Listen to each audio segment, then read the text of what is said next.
ಹರೇನಮಾಚಾರ್ಯ ನಿಷ್ಕಾಚಾರ್ಯ ಹರಿಯಾಚಾರ್ಯ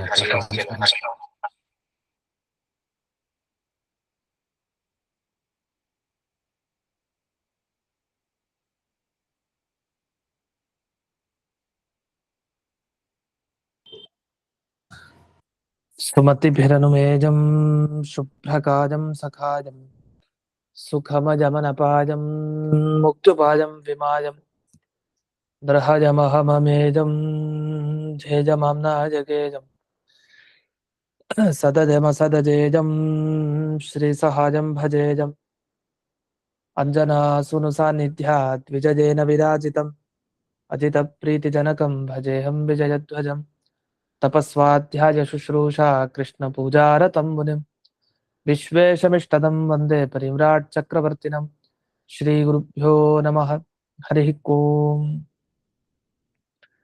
ಜನ್ಮಾದ್ಯಸ್ಯ ಜತೋನ್ವಜಾದಿತರತಶ್ಚಾರ್ಥೇಷ್ವಭಿಘ್ನಸ್ವರಾಟ್ ತೇನೇ ಬ್ರಹ್ಮ ಹೃದಾಯ ಆದಿಕವಯೇ ಮುಹ್ಯಂತಿ M ಸೂರಜಃ ತೇಜೋ ವಾರಿಮೃತಾಂ ಯಥಾ ವಿನಿಮಯೋ ಯತ್ರ ತ್ರಿಸರ್ಗೋ ಮೃಷಾ ಧಾಮ್ನಾ ಸ್ವೇನ ಸದಾ ನಿರಸ್ತಕುಹಕಂ ಸತ್ಯಂ ಪರಂ ಧೀಮಹಿ ಓಂ ಸ್ವಸ್ತ್ಯಸ್ತು ಸತಾಂ ಅಶೇಷ ಸನ್ಮಂಗಲಾನಿ ಭವಂತು ಸಮ್ಯಕ್ ಶ್ಲೋಕೈಕ ಶ್ರವಣ ಪಠನ ಮಾತ್ರೇಣ ಭಕ್ತುಶ್ಚ ಶ್ರೋತॄಣಾಂ ನಿಖಿಲ ಕಲಿಕೃತ ಕಲ್ಮಷ ಅಪನೋದನ ಪಟುತರೆ ಶ್ರೀಮದ್ ಭಾಗವತೆ ಮಹಾಪುರಾಣೆ ತೃತೀಯ ಸ್ಕಂಧೆ ದ್ವಾದಶೇऽಧ್ಯಾಯೇ ಅದ್ಯ ಕಥಾನುವಾದೇ ಸತಿ ಕಿಂಚಿತ್ ಪೂರ್ವ ಕಥಾನುವಾದಃ. ಈಗ ಪರಮಾಣು ಕಾಲ ಮತ್ತೆ ಪರಮ ಮಹತ್ ಕಾಲ, ಎರಡು ತರ ಕಾಲದ ಮಧ್ಯದಲ್ಲಿ ಯಾವ ಯಾವ ಕಾಲ ಇದೆ ಅದರ ಪ್ರಭೇದನೆಲ್ಲ ಹೇಳ್ತಾರೆ. ಪರಮಾಣು ಕಾಲ ಅಂದ್ರೆ ತುಂಬಾ ಚಿಕ್ಕದು ಅಂತ ಅರ್ಥ ಆಯ್ತು. ಪರಮ ಮಹತ್ ಕಾಲ ಅಂದ್ರೆ ತುಂಬಾ ದೊಡ್ಡ ಕಾಲ. ಈ ಎರಡರ ಮಧ್ಯದಲ್ಲಿರೋದಕ್ಕೆ ಏನಂತಾರೆ, ಆ ಕಾಲಗಳಿಗೆ ಏನ್ ಹೆಸರು? ಅದನ್ನ ಅಂತರಾಲ ಕಾಲ ಅವಯವಾನ. ಅಂತರಾಲ ಅಂದ್ರೆ ಮಧ್ಯದಲ್ಲಿರುವಂತಹ ಕಾಲದ ಅವಯವಗಳು, ಅಂಶಗಳೇನಿದೆ ಅದನ್ನ ಸಂಖ್ಯಾಯೋಗೇನ ನಾಮಾನಿ ಯಾವ್ಯಾವ ಸಂಖ್ಯೆಗಳಿದೆ ಅದಕ್ಕನುಗುಣವಾಗಿ ಆ ಕಾಲಕ್ಕೊಂದು ಹೆಸರು ಕೊಡ್ತಾರೆ.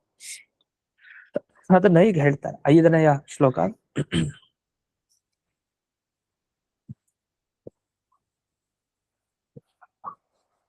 ಅಣುರ್ದ್ವೌ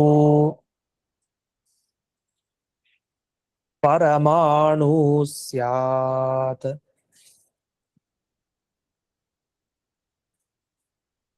ಪ್ರಸರೇಣು ಪ್ರಜಸ್ಮೃತಃ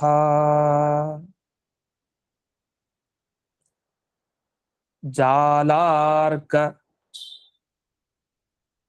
ರಶ್ಮ್ಯವಗತಃ ಖಮೇವಾನುಪತನ್ ಅಗಾತ್. ದ್ವೇಣುಕ ಕಾಲ, ಪ್ರಣುಕ ಕಾಲ ಅಂತ ಎರಡು ಕಾಲ ಇದೆ. ದ್ವೇಣುಕ ಅಂದ್ರೇನು, ತ್ರಿಣುಕ ಅಂದ್ರೇನು ಅಂತ ತಿಳ್ಕೊಂಡ್ರೆ ಆ ದ್ವೇಣುಕ ಕಾಲ, ತ್ರಿಣುಕ ಕಾಲ ಅನ್ನೋದ್ರ ಬಗ್ಗೆ ಗೊತ್ತಾಗುತ್ತೆ. ಎರಡು ಪರಮಾಣು, ಅಣುಹು ದ್ವೌ ಪರಮಾಣು ಸ್ಯಾತ್ ಅಂತ ಹೇಳಿದ್ದಾರೆ. ಈ ಎರಡು ಪರಮಾಣು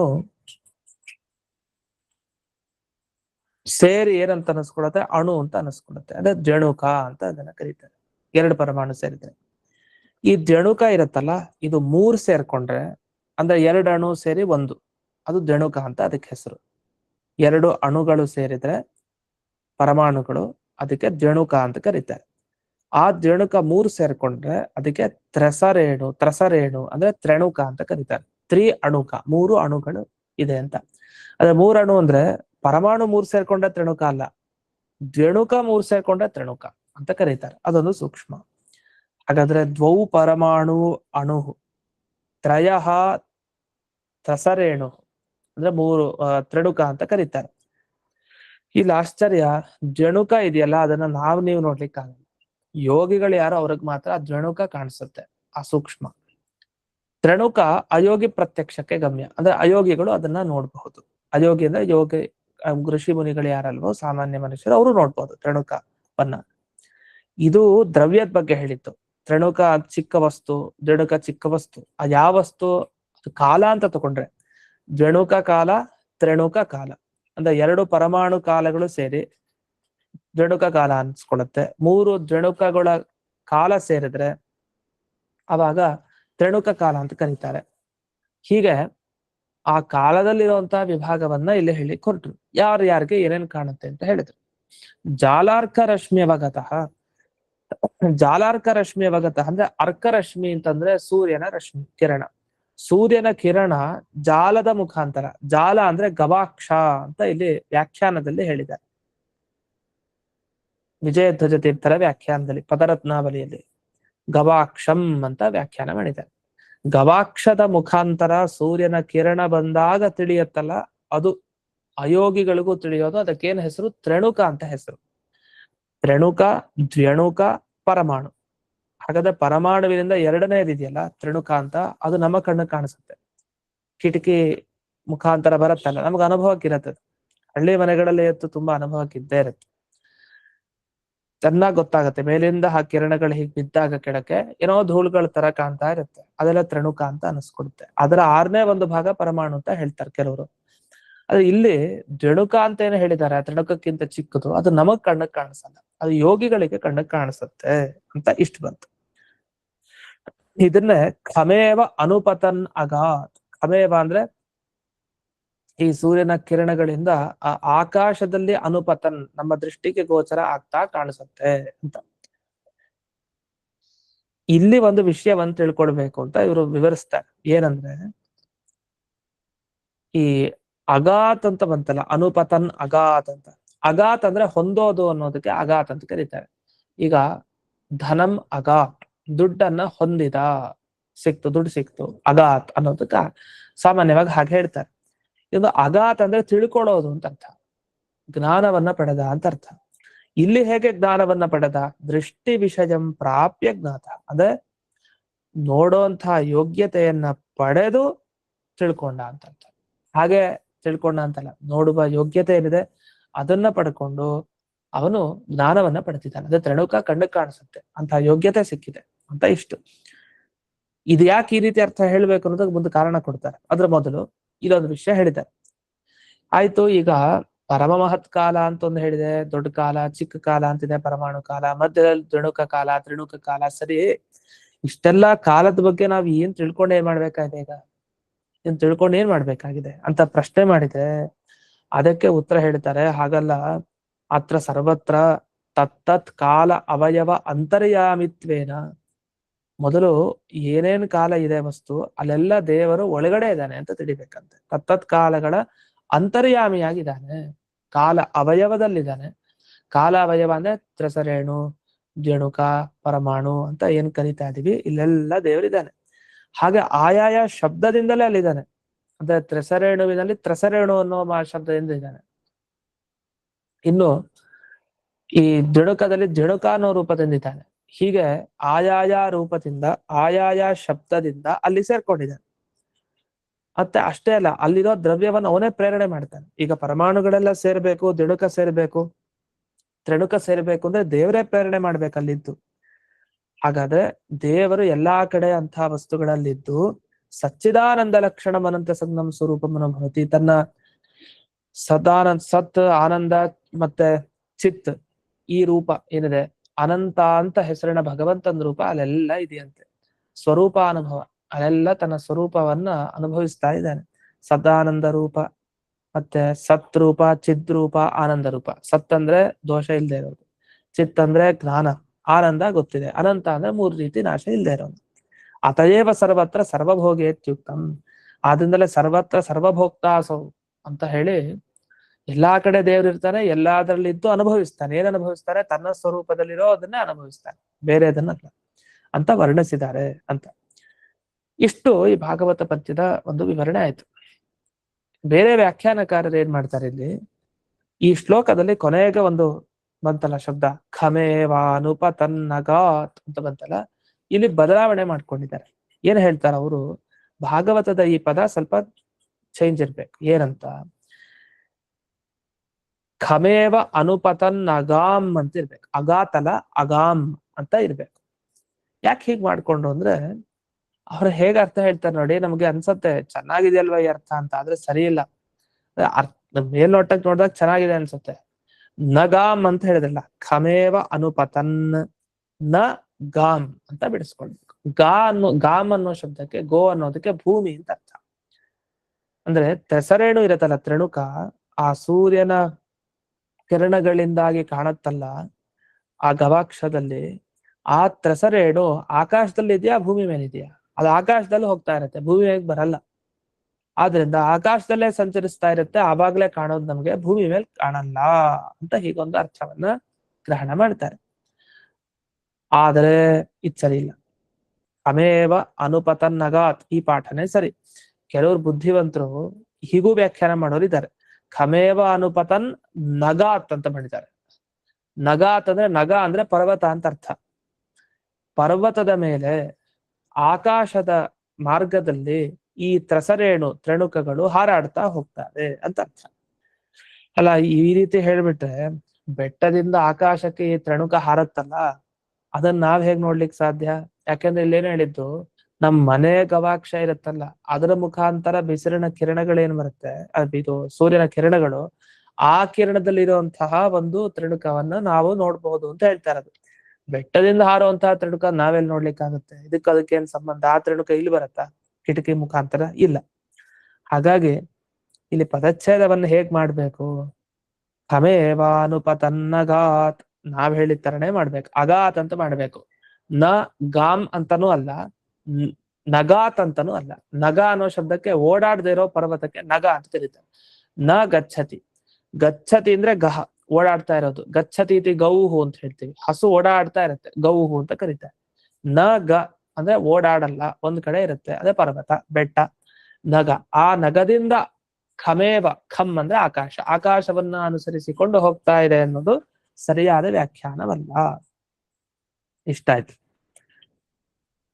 ಈ ರೀತಿಯಲ್ಲಿ ಅಗಾತ್ ಅನ್ನೋ ಶಬ್ದ ಹೊರಟು ಹೋಗತ್ತೆ ಅಂತ ಅರ್ಥವನ್ನು ಮಾಡೋಣ. ಹಾಗಾದ್ರೆ ಆ ಶಬ್ದಕ್ಕೆ ನಿಮ್ ಪ್ರಕಾರ ಈಗ ನಗಾತು ಸರಿ ಇಲ್ಲ, ಗಾಮ್ ಅನ್ನೋದು ಸರಿ ಇಲ್ಲ.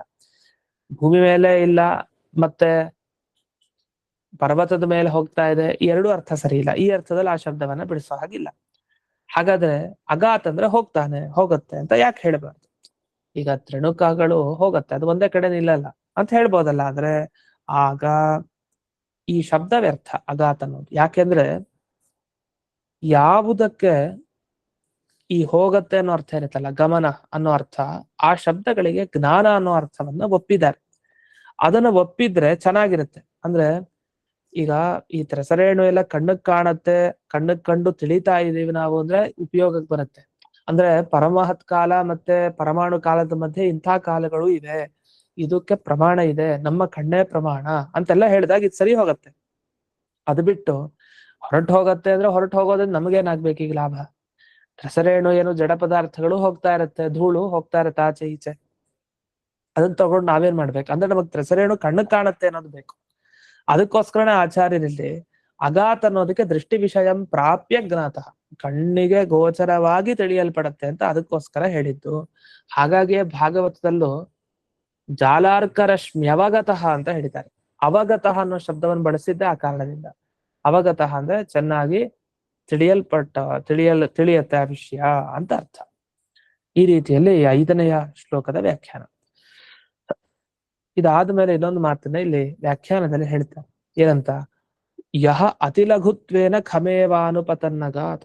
ಯಾಕೆ ಅದು ಆಕಾಶ ಮಾರ್ಗದಲ್ಲಿ ಹೋಗತ್ತೆ ಅಂದ್ರೆ ಅದು ತುಂಬಾ ಲಘು. ತುಂಬಾ ಲಘು ಅಂದ್ರೆ ಅದು ಭಾರದ್ದಲ್ಲ, ತುಂಬಾ ಲಘುವಾದ ವಸ್ತು. ಅದು ಆಕಾಶದಲ್ಲೇ ಇರತ್ತೆ, ಭೂಮಿ ಹತ್ರ ಬರೋದೇ ಇಲ್ಲ, ಅದು ಹಾರಾಡ್ತಾ ಇರತ್ತೆ ಅಷ್ಟೆ. ತುಂಬಾ ಭಾರವಾಗಿದ್ರೆ ಅದು ಭೂಮಿ ಮೇಲೆ ಇರುತ್ತೆ, ಇಲ್ಲ ಅಂತಂದ್ರೆ ಹಾರಾಡ್ತಾ ಇರುತ್ತೆ.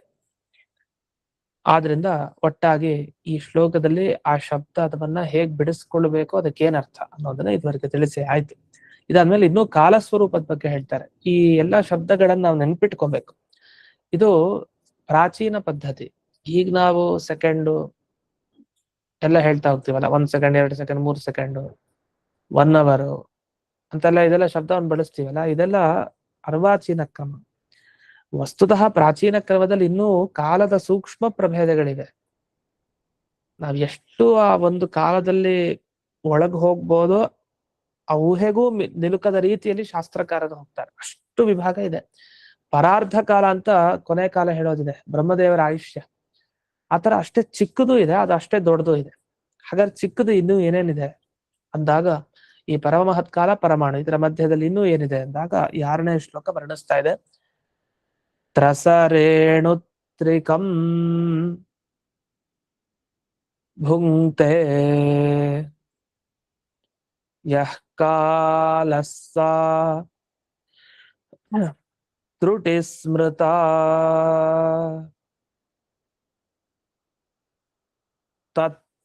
ತತ್ರಿಭಾಗಸ್ತು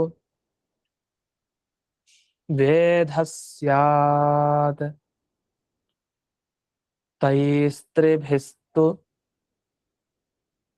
ಲವಸ್ಮೃತಃ.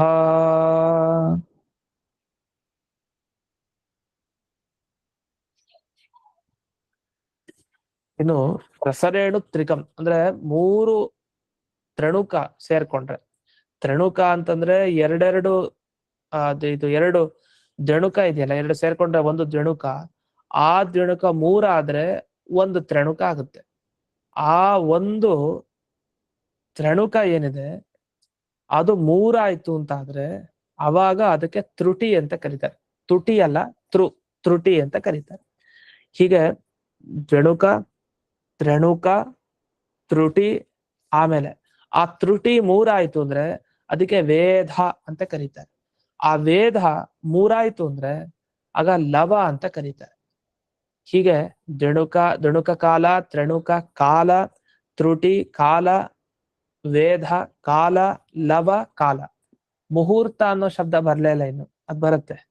ಮುಹೂರ್ತ ಅನ್ನೋದು ಸಂಸ್ಕೃತ ಶಬ್ದ ತಾನೆ. ಮುಹೂರ್ತ ಅಂದ್ರೆ ಎಷ್ಟು, ಅದು ಒಂದು ಕಾಲ ವಿಶೇಷಣೆ. ಮತ್ತೆ ಘಳಿಗೆ, ಇದಕ್ಕೆಲ್ಲ ಏನಂತಾರೆ ಕಾಷ್ಠ ಅಂತ ಇನ್ನೊಂದಿದೆ, ಕಾಲದ ವಿಶೇಷ ಪ್ರಭೇದ. ಇಲ್ಲಿ ತನಕ ಲವದ ಬಗ್ಗೆ ಬಂದಿದ್ದಾರೆ. ಅದನ್ನ ಇಲ್ಲಿ ವ್ಯಾಖ್ಯಾನದಲ್ಲಿ ಬಿಡಿಸ್ತಾ, ತ್ರಸರೇಣು ನಾಮಕ ದ್ರವ್ಯ ಸಾಮ್ಯಂ ಭುಂಕ್ತೆ ಪ್ರಾಪ್ನೋತಿ. ತ್ರುಟಿ ಅಂದ್ರೆ ತ್ರುಟಿ ನಾಮಕ ಕಾಲ, ತ್ರುಟಿ ಅನ್ನೋ ಹೆಸರಿನ ಕಾಲ. ಅಷ್ಟೇ ಅಲ್ಲ, ತ್ರುಟಿ ಅನ್ನೋ ಕಾಲದಲ್ಲಿ ತ್ರುಟಿ ಅನ್ನೋ ಹೆಸರಿನಿಂದಲೇ ದೇವರಿರ್ತಾನೆ. ಆದ್ರಿಂದಲೇ ಆಯಾಯ ಕಾಲದ ಒಳಗಡೆ ಇದ್ದು ತಾನು ತನ್ನ ಸ್ವರೂಪಾನಂದ ಅನುಭವಿಸ್ತಾ ಇರ್ತಾನೆ. ಇಷ್ಟಾದ್ಮೇಲೆ ಶಾಸ್ತ್ರೇಣ ಅನಯೋ ಅವ್ಯವಹಾರಾದ್ನ ಸ್ವಶಬ್ದೇನ ಉಪಾದಾನಮಿತಿ ಜ್ಞಾತವ್ಯಂ. ಅಲ್ಲ, ತ್ರಣುಕಾನೋ ಹೆಸರಿನ ಕಾಲ ಅಂತಾನು ಹೇಳ್ಬೇಕಲ್ಲ, ಜಣುಕಾನೋ ಹೆಸರಿನ ಕಾಲ ಅಂತ ಹೇಳ್ಬೇಕಲ್ಲ. ಆದ್ರೆ ಆತರ ಹೇಳಿಲ್ವಲ್ಲ, ಅಂದ್ರೆ ಅದು ಶಾಸ್ತ್ರ ಹಾಗೆ ವ್ಯವಹಾರ ಮಾಡಿಲ್ಲ, ತ್ರಣುಕ ಕಾಲ ಅಂತ. ಅದಕ್ಕೆ ಅದನ್ನ ಸ್ಪಷ್ಟವಾಗಿ ತಗೊಳ್ಳಿಲ್ಲ ಅಷ್ಟೇ. ಆದ್ರೆ ವೇದ ಕಾಲ, ಲವಕಾಲ ಅಂತೆಲ್ಲ ವ್ಯವಹಾರ ಮಾಡಿದ್ದಿದೆ, ಅದನ್ನ ತಗೊಂಡಿದ್ದಾರೆ. ತು ಅಂತ ಒಂದು ಶಬ್ದ ಇದೆ ಅಲ್ಲಿ, ಅಂದ್ರೆ ಅದು ಅವಧಾರಣ ಅನ್ನೋ ಅರ್ಥದಲ್ಲಿ, ಅಂದ್ರೆ ನಿಶ್ಚಯ ಅನ್ನೋ ಅರ್ಥದಲ್ಲಿ, ಅಂದ್ರೆ ಇಷ್ಟು 3 ಸೇರಿದ್ರೆ ಹೀಗೆ ಕರೀಲೇಬೇಕು ಅನ್ನೋ ಅರ್ಥದಲ್ಲಿ ಇದೆ. ಅದನ್ನ ತ್ರಿಭಾಗಸ್ತು 3 ಭಾಗಗಳಾದರೋ, ಅಂದ್ರೆ 3 ಭಾಗಗಳು ಸೇರಿದ್ರೆ ಭೇದ ಹಾಗೆ ಆಗುತ್ತೆ ಅಂತ. ಹೀಗೆ ಜಣುಕ, ತ್ರಣುಕ ಅಥವಾ ತ್ರಣುಕ ಅನ್ನೋದಕ್ಕಿರೋದು ತ್ರಸರೇಣು, ತ್ರುಟಿ, ವೇದ, ಲವ, ಇಷ್ಟರ ಬಗ್ಗೆ ಈಗ ವಿವರಣೆ ಮಾಡಾಯ್ತು. ಇನ್ನು ಮುಂದಕ್ಕೆ ನಿಮೇಷ ಈಗ ಬರ್ತಾರೆ. 7ನೇ ಶ್ಲೋಕ. ನಿಮೇಷಸ್ತ್ರಿಲವೋಗ್ನೇಯಃ ಆಮ್ನಾತಾಸ್ತೆ ತ್ರಯಃ ಕ್ಷಣಃ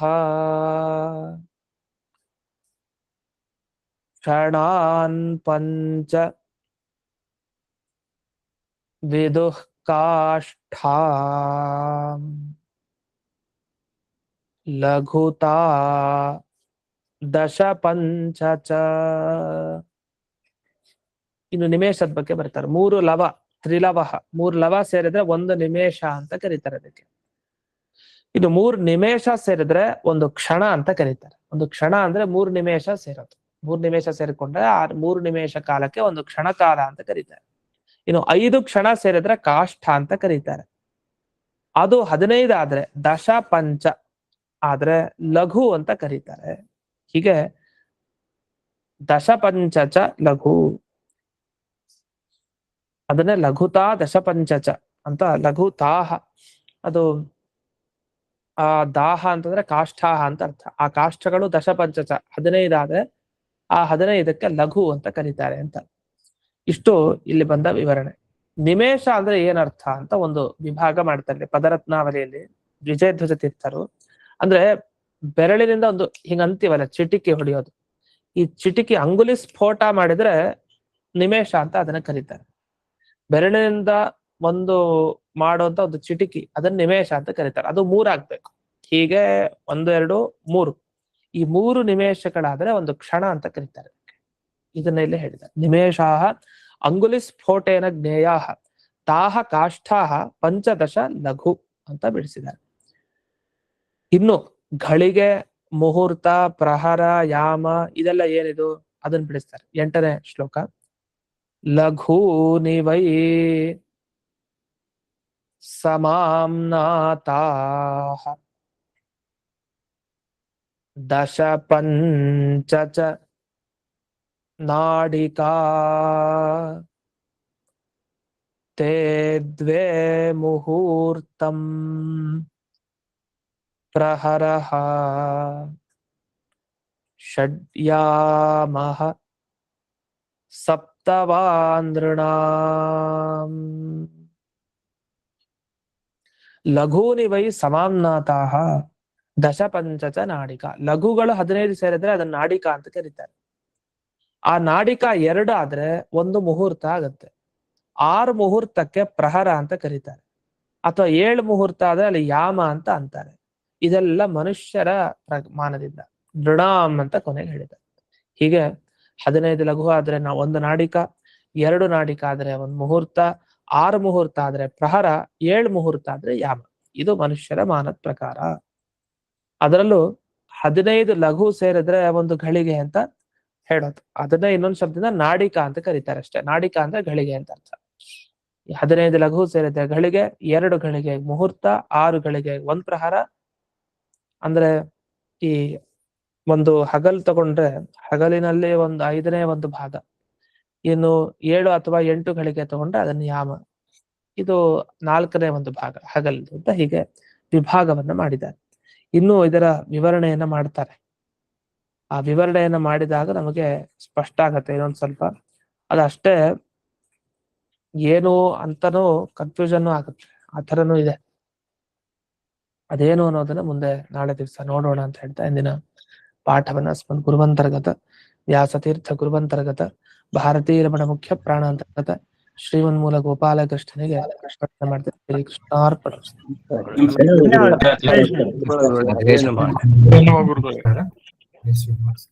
ನಮಸ್ಕಾರ ಗುರುಗಳೇ.